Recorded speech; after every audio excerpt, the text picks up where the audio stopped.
السلام علیکم پیارے ویور، آپ دیکھ رہے ہیں اردو سٹوریز پی کے چینل۔ بہت انٹرسٹنگ ویڈیو ہے، ویڈیو کو اینڈ تک لازمی دیکھیں اور ساتھ چینل کو بھی سبسکرائب کر دیں کیونکہ اس طرح کی اچھی ویڈیو آپ لوگوں کو ملتی رہے۔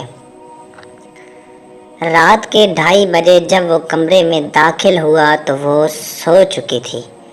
یقیناً وہ تھکن سے اس قدر نڈھال تھی کہ اسے بازل کے آنے کا پتہ تک نہیں چلا تھا۔ آج ان کی شادی کی پہلی رات تھی، مگر یہ شادی عام شادیوں جیسی ہرگز نہیں تھی۔ رومان شاہ کے لیے یہ ایک بھاری رات تھی۔ کہاں وہ شادی میں شامل ہونے گیا تھا اور کہاں خود اس کی شادی ہو گئی۔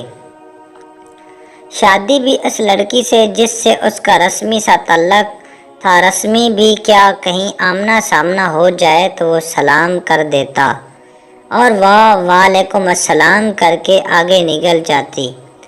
امریکہ سے پاکستان لوٹتے ہوئے اس کے وہم و گمان میں بھی یہ بات نہیں تھی کہ پاکستان میں کیا ہونے والا ہے اس کے ساتھ، مگر جو ہونا تھا ہو چکا اور وہ اس بات پر ہرگز خوش نہیں تھا۔ کچھ دیر اسے گھورنے کے بعد وہ گہرا سانس لے کر چیلنج کرنے واش روم چلا گیا۔ وہ دماغی طور پر اس قدر تھکا ہوا تھا کہ گرم پانی کا شاور لے کر شاید اسے سکون ملتا۔ واش روم میں پانی گرنے کی مسلسل آواز نے اسے جگا دیا تھا۔ بازل یقیناً آ چکا تھا اور وہ سوئی پڑی تھی۔ وہ بڑبڑا کر اٹھ بیٹھی تھی۔ پتہ نہیں اتنی پریشانی میں اسے نیند کیسے آ گئی تھی۔ دادو ٹھیک کہتی تھی، وہ نیند کے معاملے میں کمزور تھی، کسی بھی وقت کہیں بھی سو جاتی تھی۔ وہ اس کا سامنا نہیں کرنا چاہ رہی تھی، مگر اس کے سوا کوئی راستہ بھی نہیں تھا۔ ایک ایسا انسان کو جو چند دن پہلے ہی امریکہ سے آیا تھا اور وہ اسے جانتی تک نہیں تھی کہ وہ کیسا ہے۔ چند دنوں کے آمنا سامنا ہونے سے وہ ہمیشہ ریزور سا نظر آیا تھا اور خدایا وہ گہرا سانس لے کر رہ گئی تھی۔ پانی گرنے کی آواز رکی تو ساتھ اس کا سانس بھی گویا رک گیا تھا۔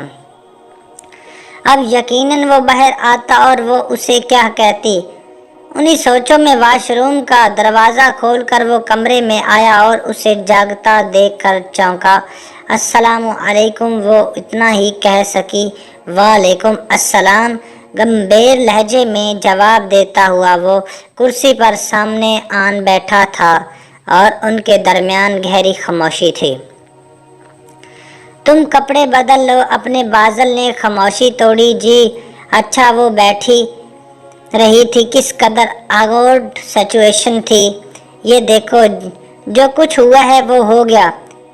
میں یہ کوشش کروں گا تمہیں مجھ سے کوئی تکلیف نہ ہو، مگر میں امریکہ میں کسی سے کمٹمنٹ کر کے آیا تھا شادی کی، اور یہاں جو کچھ ہوا وہ تم جانتی ہو سب۔ ہم دونوں کے ساتھ ہی جو ہوا وہ اچھا نہیں ہوا۔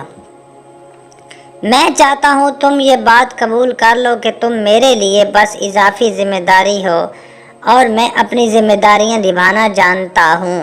تمہاری ضرورتوں کا میں ہمیشہ خیال رکھوں گا، مگر اس سے زیادہ مجھ سے کوئی امید مت رکھنا۔ وہ بولتا جا رہا تھا اور وہ پتھر کی مورت بنی سن رہی تھی۔ وہ جانتی تھی ایسا ہی ہونا تھا۔ وہ اسے الزام نہیں دے سکتی تھی، نہ شکوہ کر سکتی تھی۔ مشکل وقت میں وہ اس کے لیے ڈھال بنا تھا۔ کوئی ایسا نہیں کر سکتا تھا۔ جب سب 2 قدم پیچھے ہٹ چکے تھے تب وہ 1 قدم آگے آ کر اس کا ہاتھ تھام چکا تھا۔ مگر پھر بھی وہ ایک لڑکی تھی اور اس کے خواب بھی تھے۔ وہ جب بول رہا تھا تب وہ کسے کہتی اور میرے خوابوں کا کیا؟ وہ قربانی دے چکا تھا بہت بڑی، اور اب شاید اس کے لیے ساری زندگی وہ قربانی دیتی رہے گی۔ ایسا ہی کچھ تھا۔ وہ اسے گڈ نائٹ بول کر کب کا منہ پھیر سو چکا تھا۔ سوچوں اور اندیشوں کا طوفان تھا جو اسے پریشان کر رہا تھا۔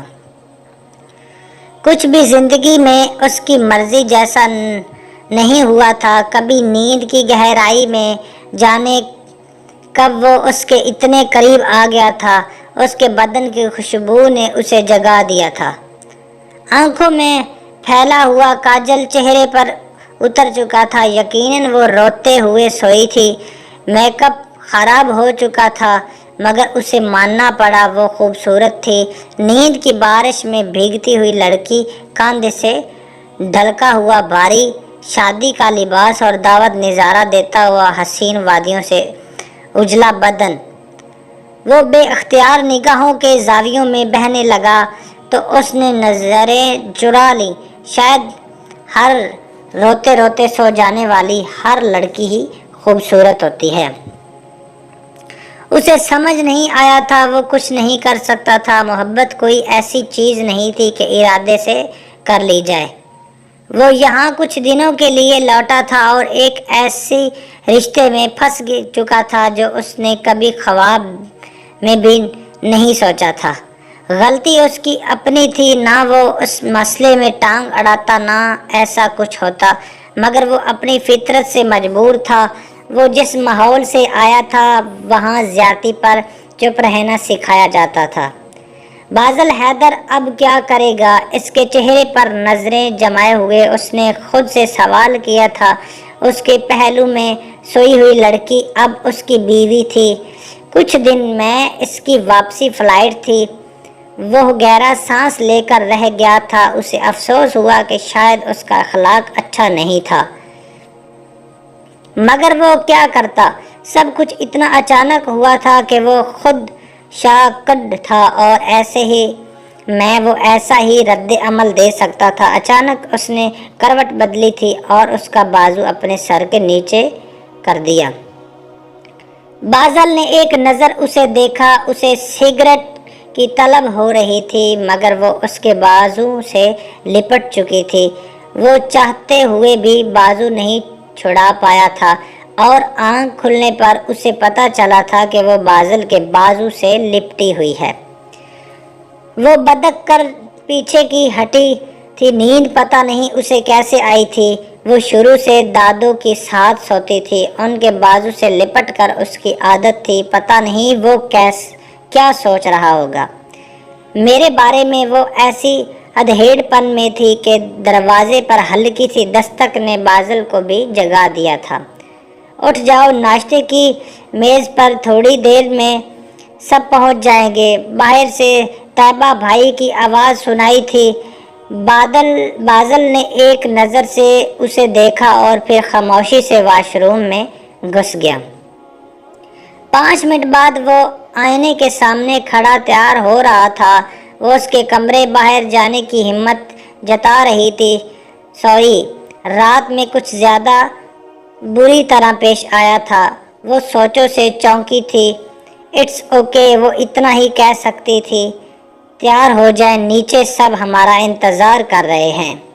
خلاف بازل کافی نرمی سے بات کر رہا تھا۔ میں یہاں ہی ناشتہ کر لوں گی۔ وہ باہر سب کا سامنے کرنے سے واضح طور پر کترا رہی تھی۔ وہ کچھ دیر اسے دیکھتا رہا۔ Okay, as you wish. وہ کمرے سے باہر نکل گیا تھا۔ وہ کمرے میں اکیلی رہ گئی تھی، اپنی سوچوں اور کل کی شرمندگی کے ساتھ۔ پتہ نہیں وہ سب کا سامنا کیسے کرے گی۔ وہ جانتی تھی وہ یہاں مس فٹ تھی۔ بازل اپنے قول میں پھنس گیا تھا۔ اس کی فیملی اس رشتے پر راضی نہیں تھی جو لمحوں میں بن گیا تھا۔